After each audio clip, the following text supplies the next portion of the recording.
as the City of Lights lives up to its name. Representatives will be on hand to answer any questions and note any specific requests. Demonstration begins at 8 p.m., followed by dinner and entertainment. Your RSVP is embedded in this invitation. When prompted, enter the 6-digit code 7 space 3 space 9.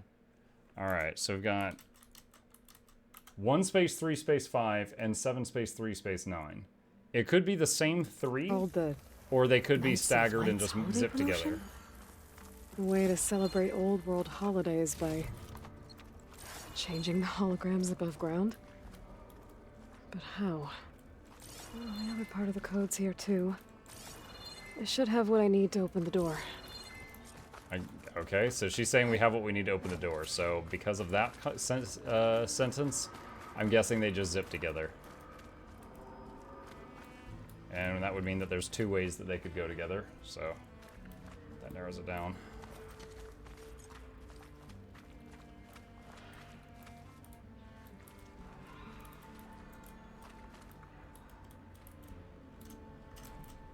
What? Stand up.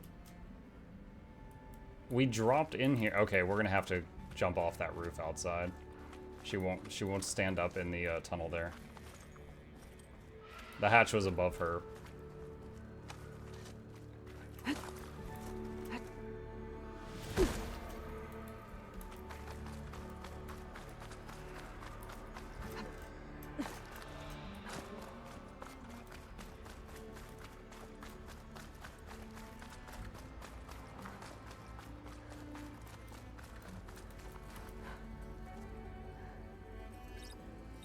Alright, let's try this way first.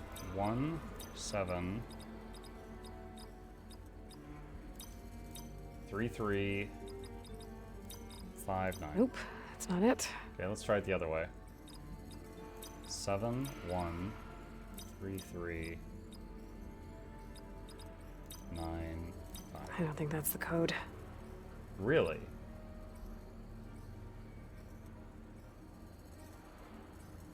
Huh. She said we had everything.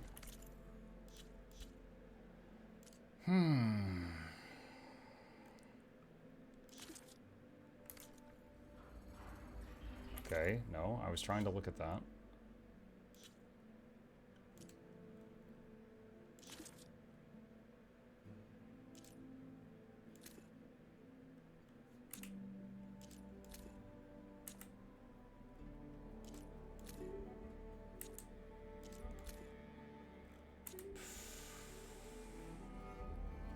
Think you're overthinking it? Don't think so. Think it's the first 3, then the last 3? Okay, hang on.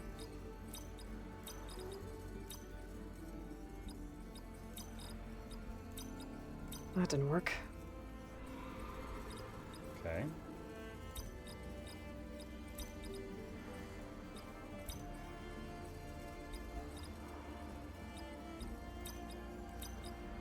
There we go. I'm in. Then okay, that's weird. I don't know why there was those big spaces in between each of the numbers then. Got it. Time to head back up to Stemmer. Maybe we can figure out how to make this thing work.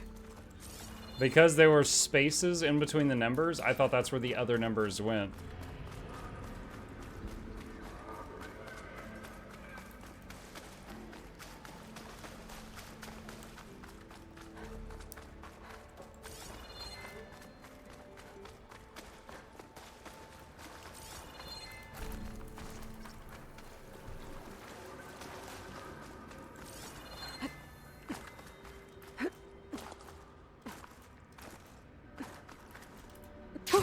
Going down.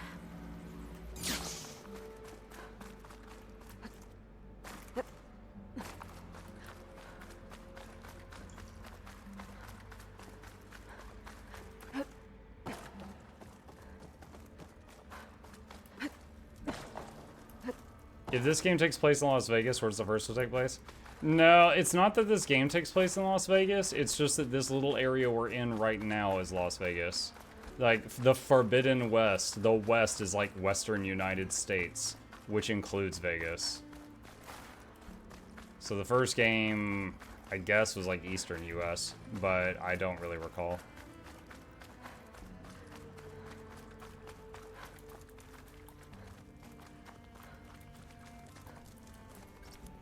They can't make puzzles too complicated or people will complain about them. People will always complain.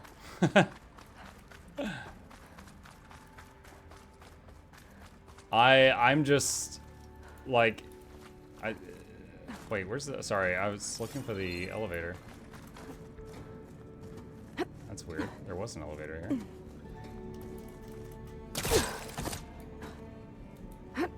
No, I was just confused by the spaces in the thing. It's fine. Why are there animal robots in the future? So when in Horizon Zero Dawn, which was the first Horizon game, it starts off and you're just this primitive-ish person, you know, bow and arrow and all that, and you're trying to survive in this world, and there's robots. And the whole, like, why is actually the whole point of the first game. So what I'm about to tell you basically is a spoiler of the first game.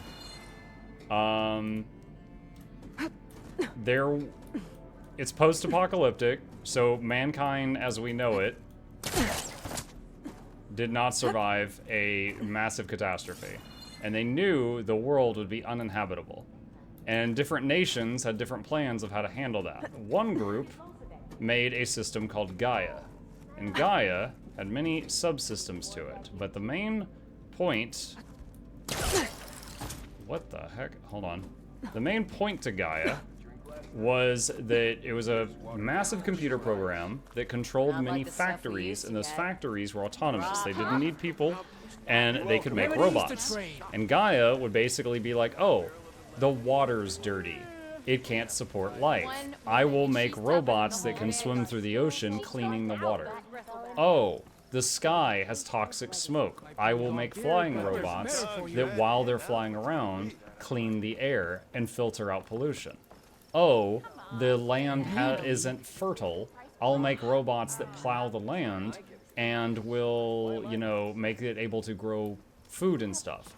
So over a very long period of time, Gaia and these factories filled the world with robots that were able to make it terraformed to support life, because Earth couldn't support life anymore, and there was also a vault where humans were basically being grown underground, like from embryos. So once the surface was habitable, these humans were then released into the world. However, one system was sabotaged, and it was called Apollo. Apollo was in charge of educating the humans. So the ones that came out into the world weren't cavemen, and they were basically caught up on everything that had happened historically until that point. Well, Apollo got sabotaged, so the people that came out were cavemen and had no idea why the world was the way it was. And those people were essentially the ancestors of everyone running around on the surface right now. So it's almost like, intelligently, humanity kind of got reset. The Nora returned.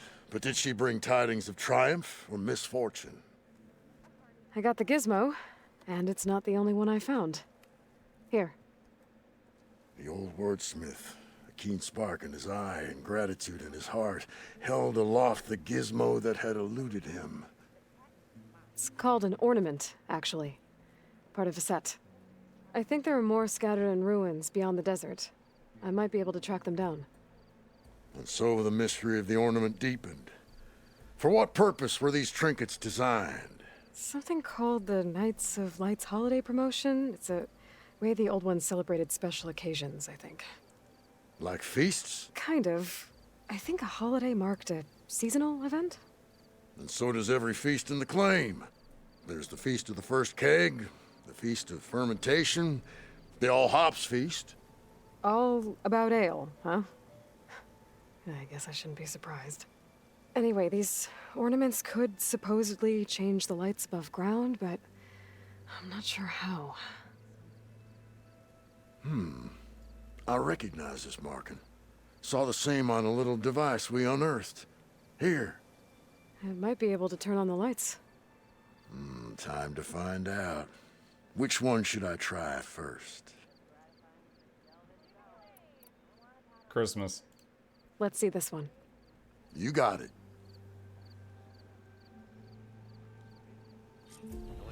As sure as sparks kindle flame, this must have been some kind of winter festival. But what kind of beast is that? Almost looks like a fang horn. The reindeer. Let me know if you find any more of those ornaments. So the ornaments Wonder what basically other redecorate holidays the Las old ones Vegas. celebrated. Oh, hey, do you how they drain the water? Ah, finally. Had nothing by me. Okay. You feeling bold? There's a Tanakh outpost nearby. Making good use of this. Sure, let's slide out the desert. Good way of not attracting attention. Okay. Let's see. There's a new quest here. You. Where is it? Right over there. What is that? Aloy! Oh, your timing couldn't be better. Over here! Aloy! Oh, this is a grand day. Greatness is in the air. Or, will be soon. Greatness, huh? Behold, I call it Morland's amazing elevating orb, inspired by the floating spheres the Banuk use for their clan contests. When aloft, this grand construction will be a spectacle henceforth He's made a unseen hot air by the balloon. eyes of the living. Unburdened by gravity, it'll be a floating beacon, drawing people from great distances to our destination of wonders and amusement. Except... We're missing one key piece. A mechanical burner. Small, magnificent design. Old world ingenuity at its peak. We found it when we opened up more of the ruins below and discovered numerous statues of strange winged serpents.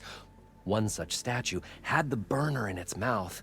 A dragon statue. No doubt part of some ancient fire-filled spectacle. Oh, Aloy. It's perfect for the orb.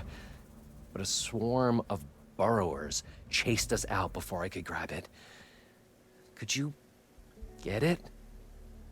Please? Okay, Morland, you got me. I'm curious. I'll get it for you. I knew I could count on you. Okay. Head down to where we fought that Tide Ripper after you drained all the water. When you get down there, head right and look for a room to the side. The statue you want is up high, looming like a nightmare. Oh, and if you'd like a smoother descent into the ruins, use the elevator. Just head back into the building and go upstairs. Got it. I'll see what I can do. Stupendous. Thank you. I await your return. Down into the pit again. But he has reminded me where the elevator is. It's not on the ground floor level, it's upstairs. It skips the ground floor. That's why I couldn't find the thing earlier. Okay. Remedies for all who need them.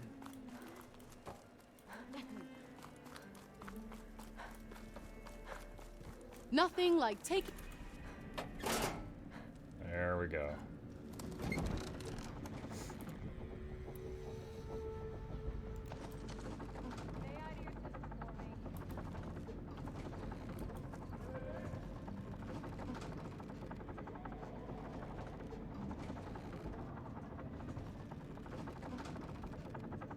At least I don't have to swim down anymore.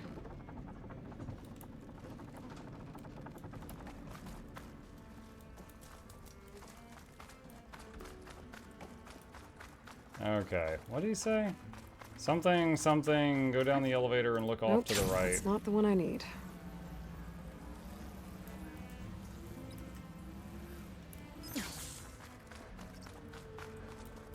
Wait, is it inside? Go to the ruin with the dragon statue. No. Right here.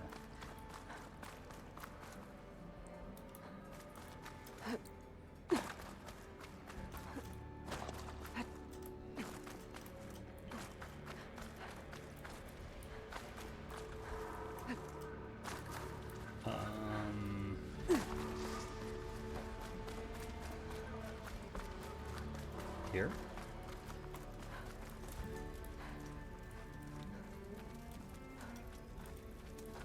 And he said there were burrowers. This looks like the place. No burrowers, though. And that must be the statue. Okay, I gotta find a way up there. No burrowers yet. There's a crate in that room. Prepare for all, prepare for magic, prepare for the psychic inferno. Mia Hellraise returns to Vegas with her hottest show yet, and the critics can't get enough of it. Dazzling. She'll fry your mind. I como siempre el show de Mia esta fuera de cierre. I don't know what that said. Open your mind to a new reality as this mistress of magic burns away the border between our world and the mystical beyond. Our sensational mystery and mentalist dinner won't be here forever, though, so book your tickets now for the experience that's setting the world of magic on fire. Dazzling dancers, devilish divination, and a flaming dragon await you in the psychic inferno. But how to get to an event?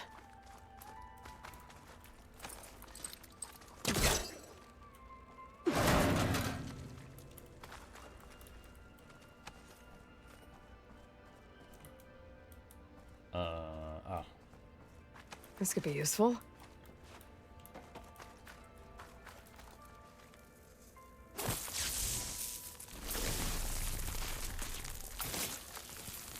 I'm wondering if I take damage just by standing here. You do. Science.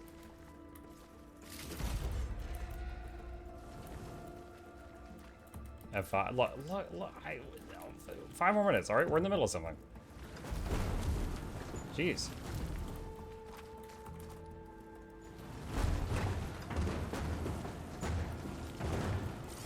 We got a Vegas puzzle here to solve.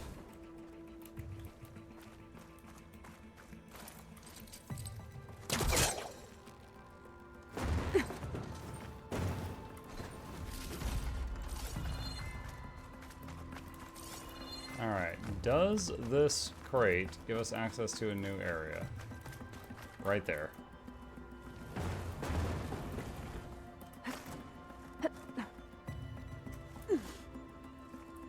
Okay, gotta get higher up to reach the statue.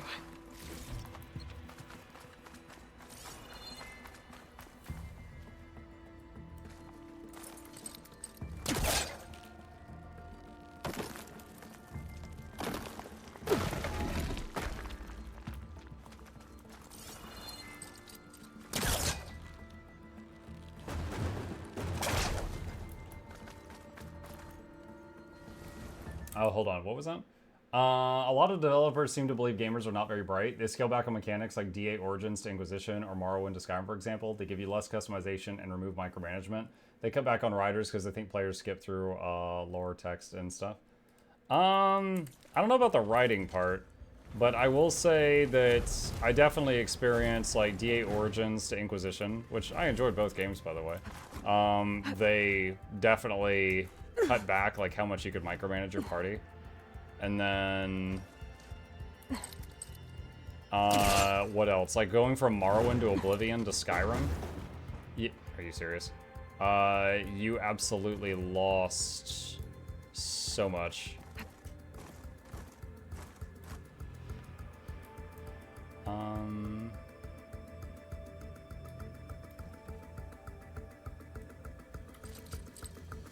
Like Morrowind, there was like over 1,000 different armor combinations. In Skyrim, there's like 60.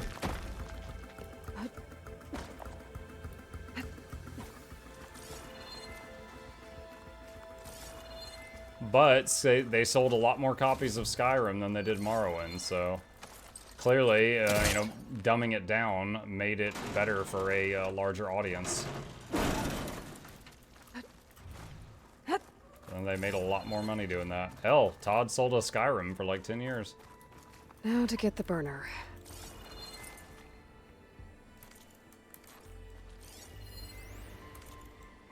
Dragon burner refueled, component cleaning cycle completed. Dragon burner refueled, component cleaning cycle completed. Dragon burner refueled.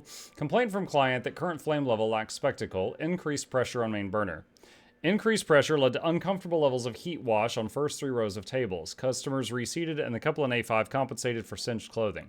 Pressure reduced. Dragon burner refueled. Component cleaning cycle.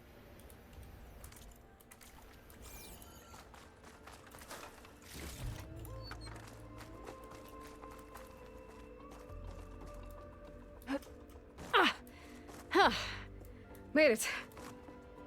Whoa! Well, I got the burner. Better take it back to Moreland. We're gonna get attacked by burrowers as soon as I land on the ground, I know it.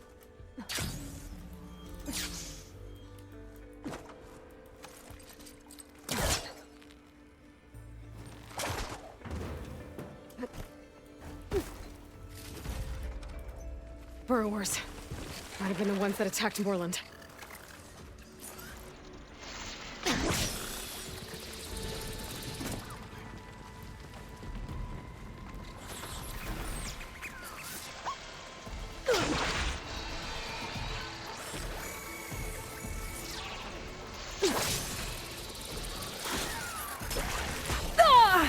Still in this fight.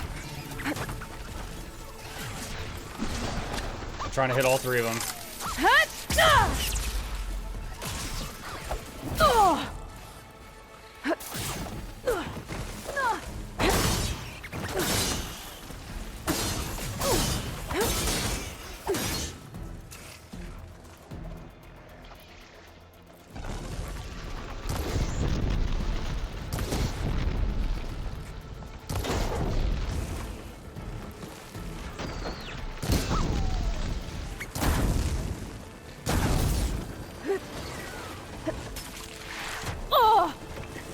Oh gosh. Much better. This is not doing great.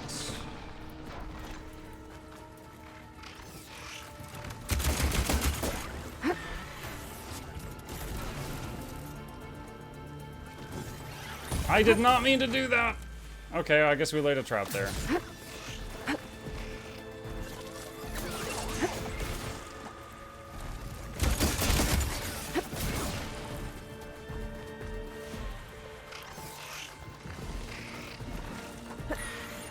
Dude, what? I need more of this ammo. Oh, I don't have any more of the ammo. Okay. I'm supposed to hit R to reload, but it didn't work, so it was just switching over and doing something else. Okay.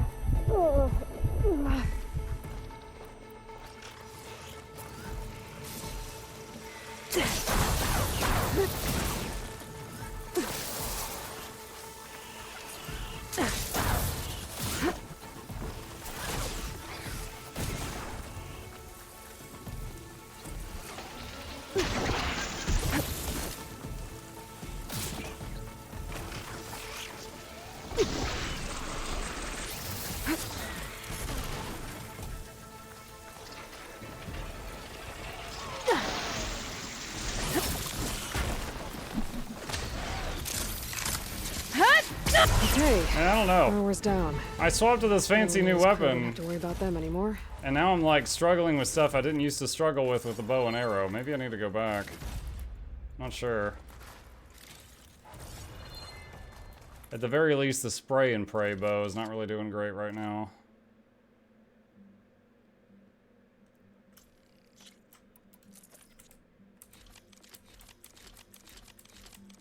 What? That was weird. I had to hit escape like 14 times to close that. Just gotta keep low and quiet.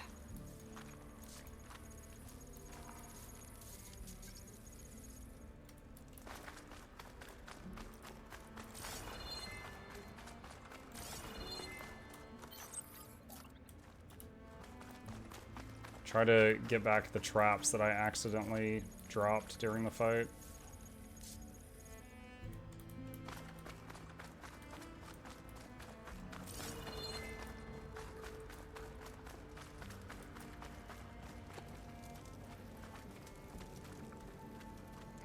Too bad Starfield turned out as bland and infuriating as it did. Yeah. Next stop, Moreland's amazing elevating orb. That was a bummer.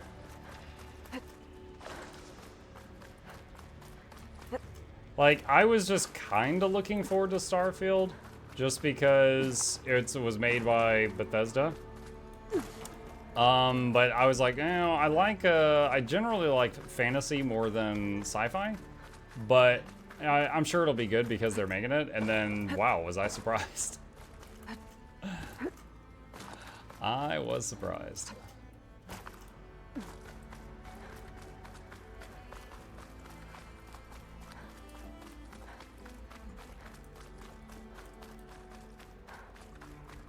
Skyrim mods kept it alive. I've actually never played modded Skyrim.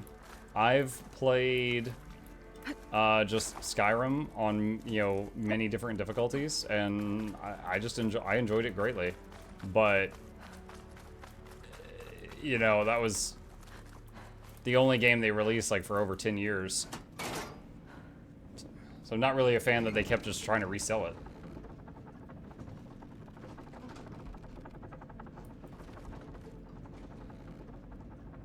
I think the last time I played through it was when they introduced legendary difficulty. That was like all enemies do times 16 damage and you do 16, like your damage is divided by 16. So I basically beat the game with illusion magic, making enemies hit each other. I had a lot of fun with that run. Who here dares challenge? You finally gonna put your muscle where your mouth is? Noticed machine riders earlier. They seemed like they were racing. Oh, please, go. Is this easy? All right, let's see if we make a hot air balloon here. You're back! Did you get it? He's so excited. Do you have the device? Oh, please say you do. Oh, we're so close to something truly just majestic. Here you go, Moreland. Yes, yes. Thank you. I hope getting it wasn't too much trouble. Oh, this design, it's so compact. The ancients knew how to make them. It should fit the housing like a dream. Just need to cinch up the blaze leads and away we go. We? Make the maiden flight without the maiden who played such a vital part? My mother raised me better than that. You should have the honor of seeing the world in a way that no one alive has ever seen it. How about it? How can I say no to that?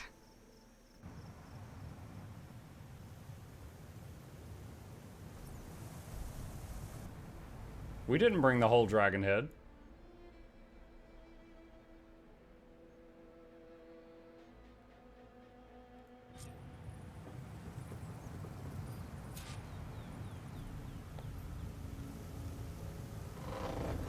What was that? Nah, nothing to worry about. We have a sturdy tether connecting us to the ground. Pure Oseram craftsmanship. Well, time to give it a little flame. He's not actually touching the handle. Aha! We ascend! Behold, the world beneath our feet. Ah, the sky at our fingertips. The burner heats the air inside, which gets lighter than what surrounds it. So we rise. Indeed, we're powered by hot air. Just like Stemmer. But don't tell him I said that. We are on the cusp of history. The first successful Oseram flight. There have been other attempts? Oh yeah! The history of Oseram flights is fascinating. And, you know, violent and frequently incendiary. I feel like you should have mentioned this before. Nah, the others failed because their machines were too heavy and complex. They were begging to crash. Not here. Just a pilot compartment, blaze, a burner, the orb, and a tether. Within simplicity, there is perfection. Well, at least, you know, less chance of exploding.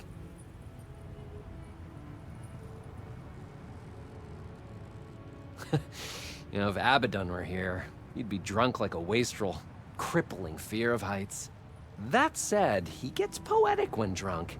He has evocative rhymes about all his various ledgers. A little-known fact, Oseram poetry started as work songs in forges around the claim. Ah, just a bit of turbulence.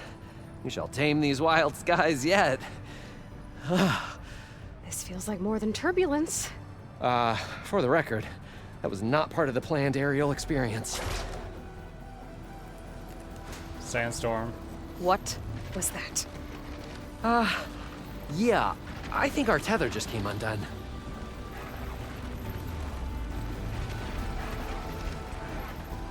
Moreland! That's just a small setback.